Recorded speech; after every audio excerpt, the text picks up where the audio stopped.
Alright, what's going on, guys? I'm back for another video. Today, I'm gonna be doing something a little bit different, you know? Today, I'm gonna be reacting to Game Theory, the lost history of Minecraft's Enderman. Something different to react to. Some people recommended that I react to Game Theory, change up what's being reacted on the channel, stuff like that. So if you haven't already, go ahead and subscribe to MatPat in the link in the description. And please subscribe here, obviously. We need to get to that 5,000 sub mark so I can drop a Q&A and you can give me all the questions you want and I will answer them. So, without any further ado, let's go ahead and begin this. No one. Literally no one. Oh, I remember this meme format.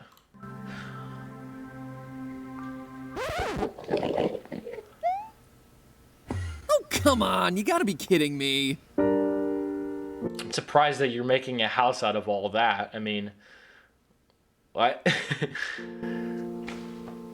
Hello, Internet. Welcome to Game Theory. Call it nostalgia, call it a return to a more innocent time, call it a desire to trend right off of PewDiePie's success playing the game that just overthrew Fortnite. Rest in peace, Jurgen. But I have been digging through a lot of Minecraft lore lately. Oh, and you absolutely heard that right. According to Google Trends, Minecraft is now on top of Fortnite.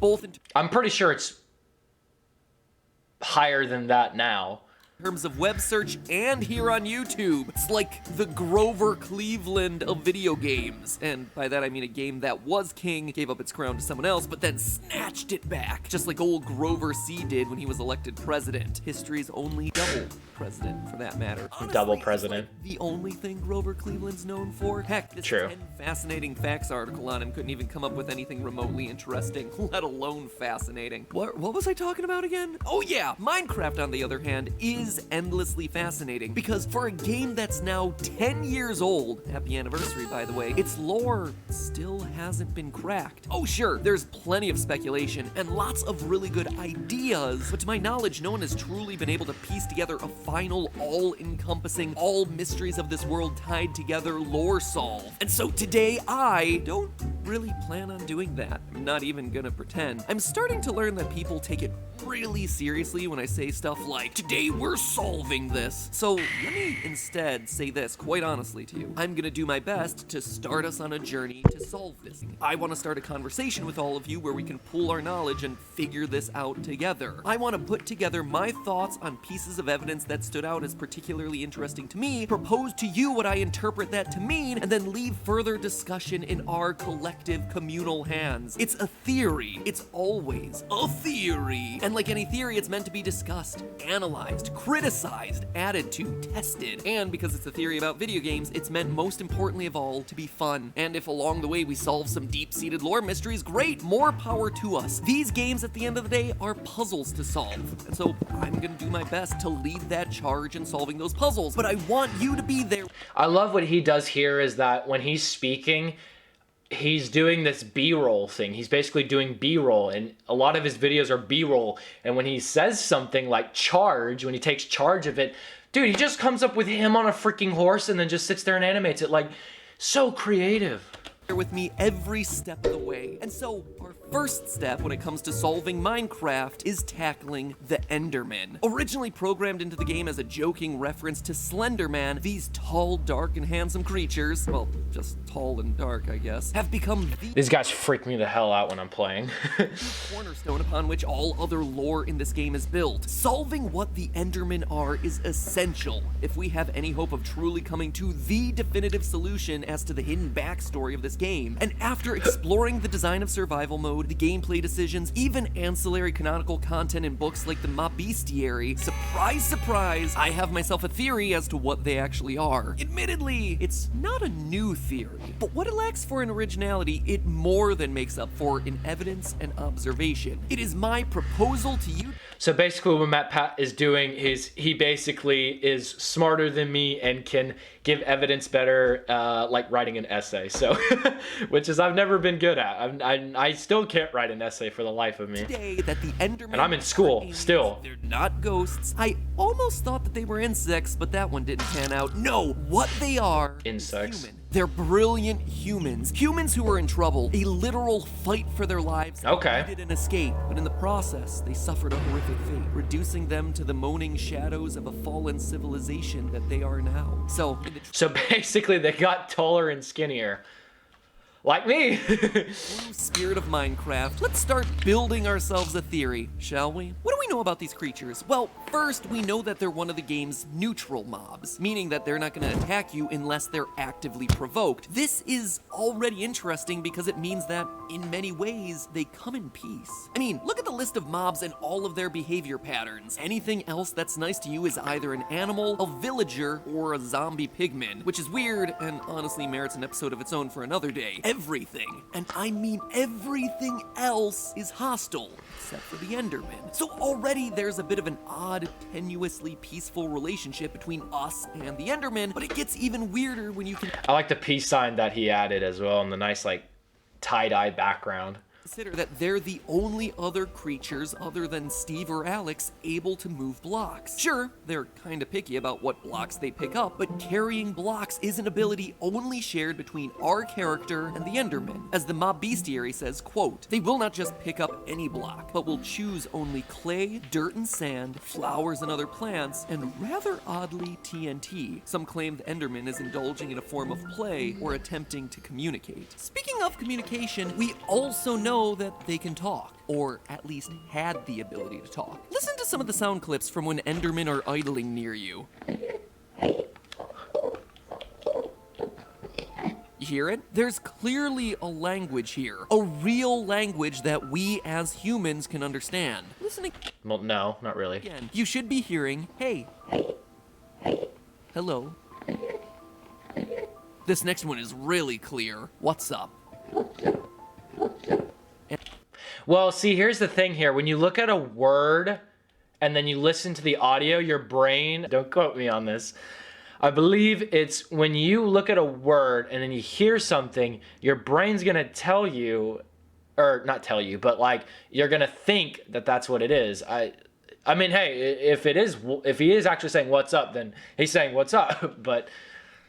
And look for the eye, which presumably... See, that's what I'm saying. If you look for the eye, and then you listen to it, you'll go, oh, okay, he's saying look for the eye. But, you know, don't quote me on that, okay? Eyes of Ender. The items This guy's smarter than me, okay? where they're used to activate a portal to the end, home of the Enderman and the game's final boss, the Ender Dragon. So we have ourselves neutral creatures who are able to move blocks, just like us, and have language abilities far beyond what we hear elsewhere in the game from characters like the villagers. It's certainly a lot of odd similarities, to be sure, but far from airtight evidence that the Endermen are somehow related to men.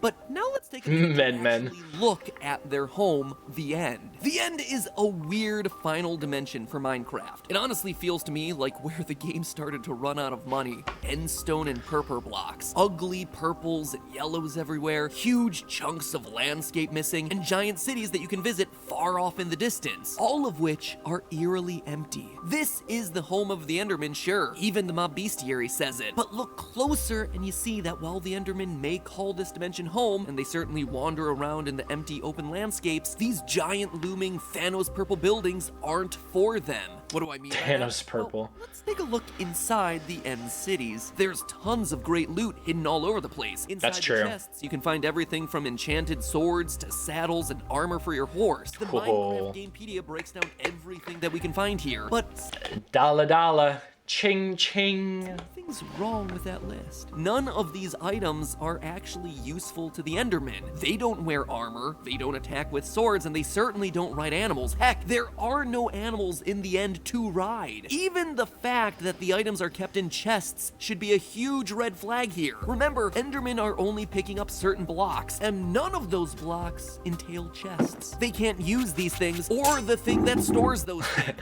All of this points to the... I love the B-roll and the animations that go into this to describe what he's talking about. I love it. It makes the video so enjoyable. Idea that the End's cities weren't built by... And crap, we're already halfway in. What the hell? By and for someone else. Some other ancient people who managed to get to the end. But who? When you start up a new survival mode game, you enter a blank world. Immediately you notice that you're the only one of your kind. Oh, sure, as you adventure, you'll come across NPCs like the villagers, but they're not like you. They don't look like you. They can't build like you. They got big noses. They got big boy noses.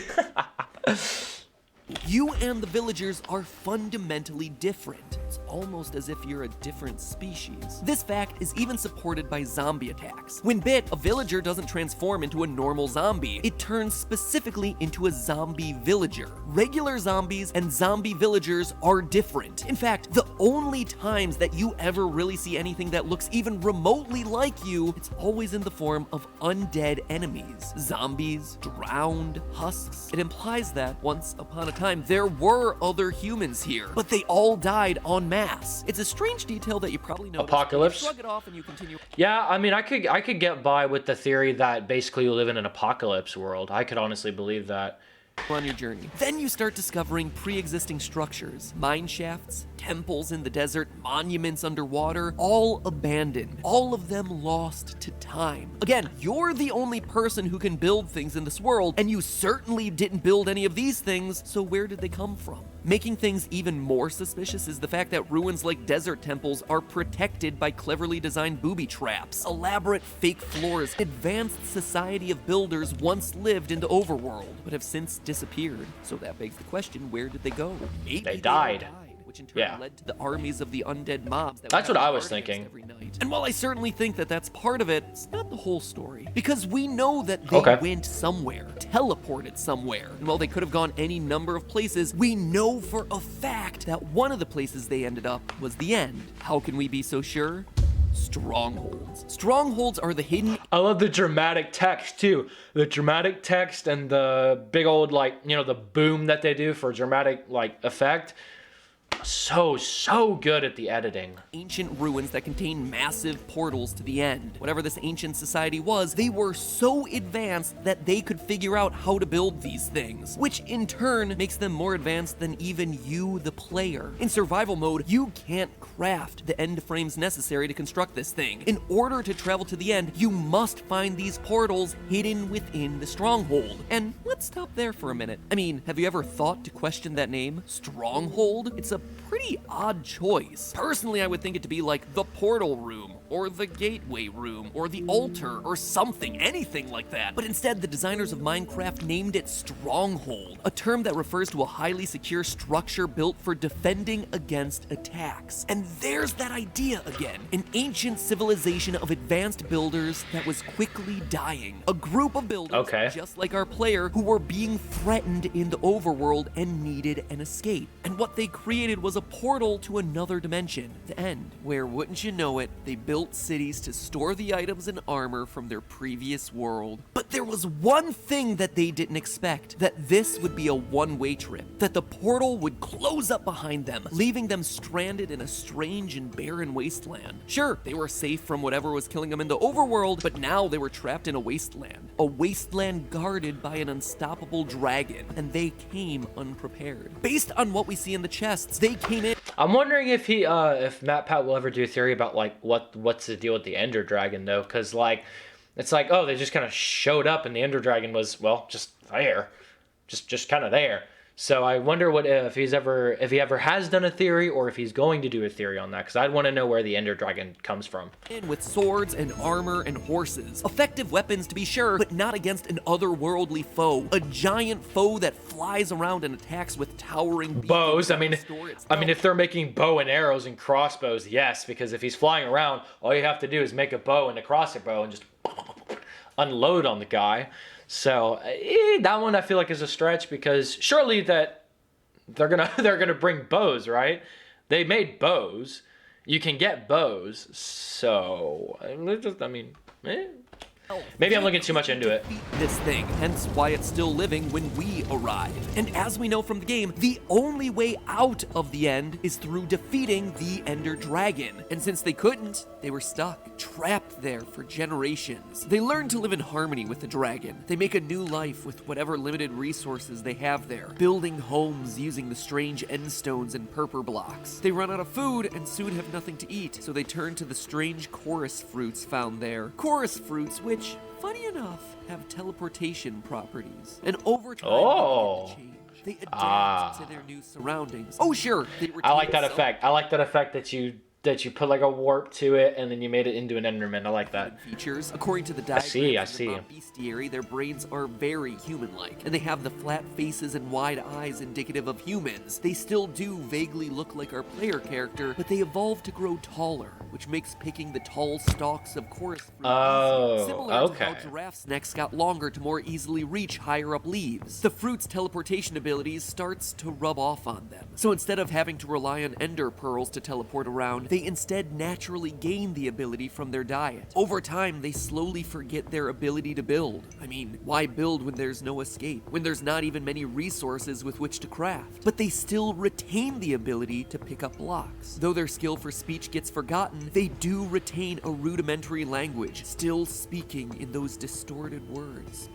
This once great builder society slowly, generation after generation, transforms into the Enderman. Even some of their memories may still remain. One odd detail of the Enderman is that wearing a pumpkin on your head prevents them from becoming aggressive. Maybe it reminds them, somewhere deep down, of a simpler time, or of the friendly golems that they would construct back on the overworld. Regardless, the civilization is stuck there. Oh sure, some are able to teleport out into the overworld or into the nether, but most are forced to live there, under the rule of the dragon. And we know this isn't by choice, because when you finally arrive in the end, when you finally the achievement's called Free the End. That's true. The achievement we receive is Free the End. That's true. Endermen at this point are that makes so sense. far gone from the people they once were that they're no longer able to appreciate what's happened. But in defeating the dragon, you as the player have brought closure to this oppressed civilization. One that was forced to flee to a new dimension in order to survive, only to wind up trapped yet again. And that, my friends,